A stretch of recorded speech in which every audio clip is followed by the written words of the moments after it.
भारत गौरव आचार्य श्री पुलक सागर जी गुरुदेव के प्रवचन और लेटेस्ट धार्मिक भजन व कार्यक्रम निशुल्क देखने व सुनने के लिए हमारे YouTube चैनल जीन शरणम मीडिया को आज ही सब्सक्राइब करें और सबसे पहले देखने के लिए बेल आइकन पर क्लिक जरूर करें।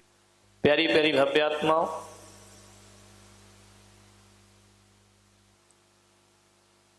एक घटना याद आती है महाभारत की।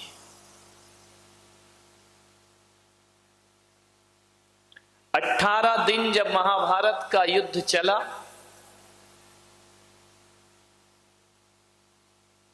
अठारहवें दिन महाभारत जीती गई। कुरुक्षेत्र में हजारों की तादाद में लोगों ने बलिदान किया, अपने अपने शौर्य का प्रदर्शन किया।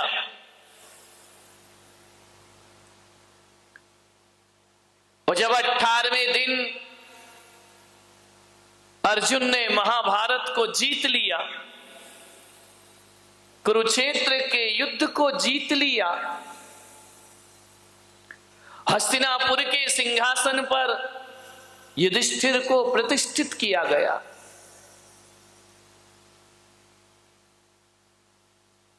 एक बात ध्यान रखना,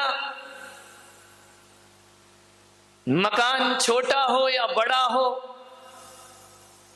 एक गरीब का झोपड़ा हो या महल हो, तन्हाई तो सभी जगह एक सी रहा करती है। तन्हाई में बैठे हैं धृतराष्ट्र, सिर झुकाए, आंखों में आंसू, सब कुछ लुट गया देखते ही देखते। जिनके लिए सपने सजोए थे, जिनके लिए सब कुछ किया था, कोई नहीं बचा उस धृतराष्ट्र के घर में। ध्यान रखना, महल के एक कमरे में बैठे हुए धृतराष्ट्र नारायण श्री कृष्ण का प्रवेश हुआ।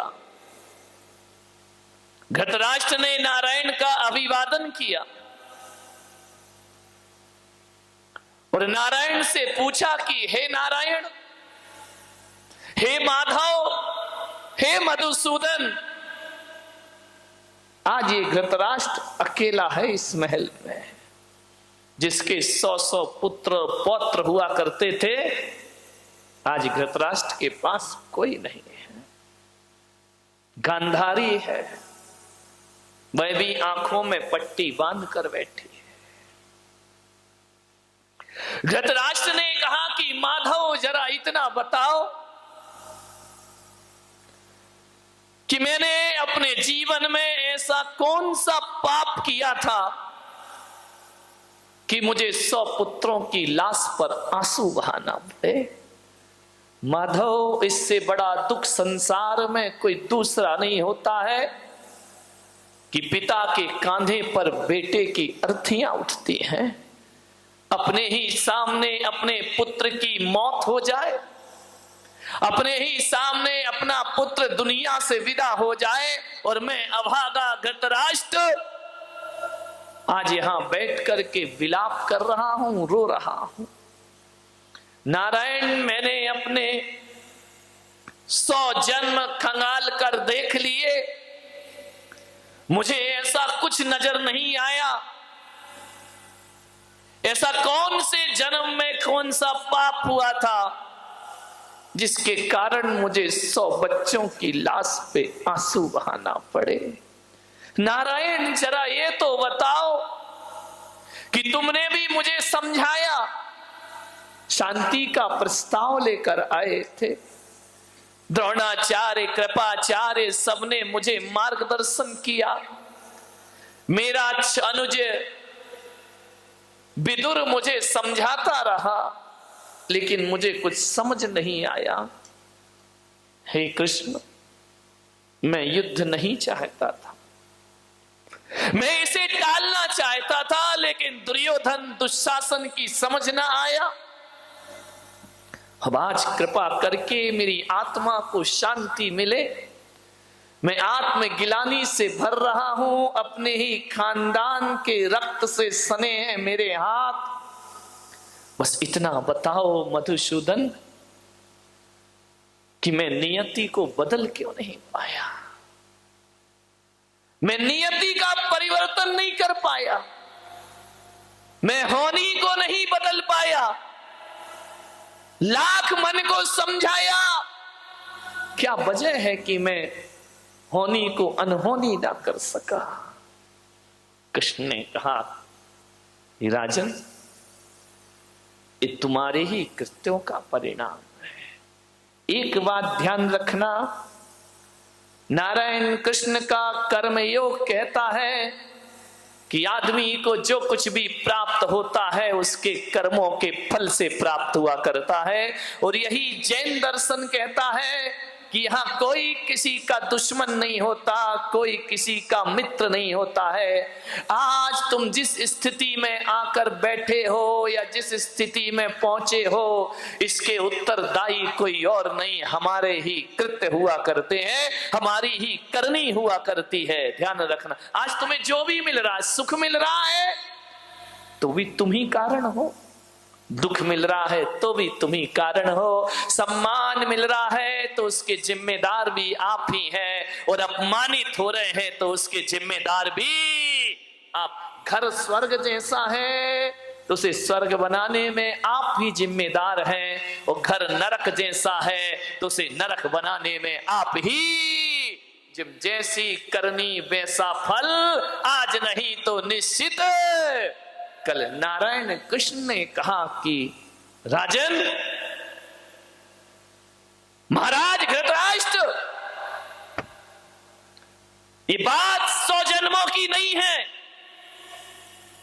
धृतराष्ट्र ने कहा कि मैंने 100 जन्म देख लिए, कुछ नजर नहीं आता, मैंने ऐसा कौन सा पाप कर लिया था तो मुझे 100 पुत्रों पे रोना पड़ रहा है। नारायण कृष्ण ने कहा, बात 100 जन्मों की नहीं है, बात तो 100 जन्म से पहले की है। रोकिए,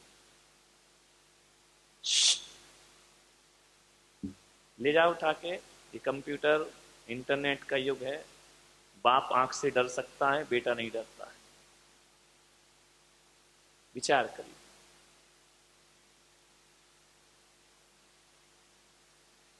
कृष्ण ने कहा कि आज से 100 जन्म पहले तुम बहुत बड़े सम्राट थे। धृतराष्ट्र ने कहा कि मैं सम्राट था, बड़े बड़े संवेदनशील थे, बड़े दयालु थे, आपके अंदर न्याय था, न्याय प्रिय शासक थे तुम, तुम्हारी यश कीर्ति सारी दुनिया में फैली हुई थी। धृतराष्ट्र ने कहा कि हे माधव, क्या 100 जन्म पहले किए कर्मों का फल भी प्राप्त होता है? तो कृष्ण ने कहा कि कुछ कर्म ऐसे होते हैं जिनका फल तुरंत मिलता है, कुछ कर्म ऐसे होते हैं जिनका फल साल भर बाद मिलता है, कुछ कर्म ऐसे होते हैं जिनका फल 20 साल बाद मिलता है, कुछ कर्म ऐसे होते हैं आदमी के जिसका फल बुढ़ापे में मिला करता है, और कुछ कर्म ऐसे होते हैं जिनका फल अगले जन्म में मिलता है, और कुछ कर्म ऐसे होते हैं जिनका फल जन्म जन्मों के बाद प्राप्त हुआ। हजारों वर्षों के बाद भी कर्म अपना फल दे सकता है, कर्मों का कोई ठिकाना। कोई लाख करे चतुराई, कर्म का लेख मिटे ना रे भाई, कर्म का लेख मिटे ना रे भाई।